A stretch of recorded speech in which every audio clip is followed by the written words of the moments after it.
ஒரு துரதிர்ஷ்டவசமான சம்பவம். வந்து 241 பேர் உயிரிழந்திருக்காங்க. அதிர்ஷ்டவசமாக ஒருத்தர் வந்து தப்பிச்சிருக்காரு.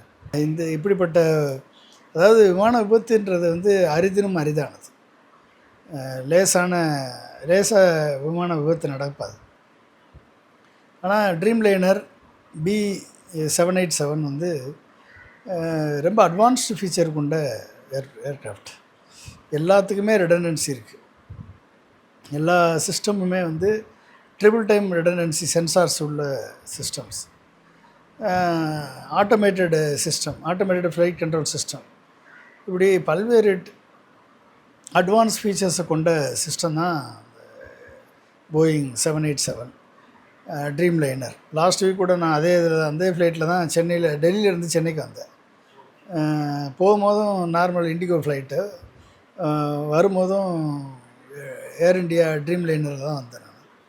ஸோ ரொம்ப கம்ஃபர்டபுளான ஃப்ளைட்.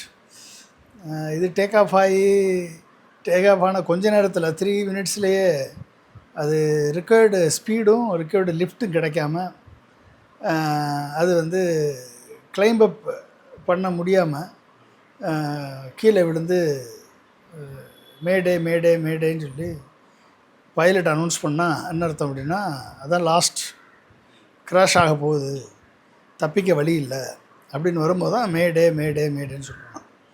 இப்போ பைலட் அதை சொல்லக்கூடிய நிலைமை 3 நிமிஷத்தில் வந்திருக்கு. எவங்க வந்திருக்கு? 625 ஃபீட் ஹைட்லேயே வந்துருச்சு. அதுக்கு மேலே 200 ஃபீட்டுக்கு போயிருக்கு. அதுக்கப்புறம் வந்து ஸ்லோவாக இறங்கி கீழே விழுந்துருச்சு.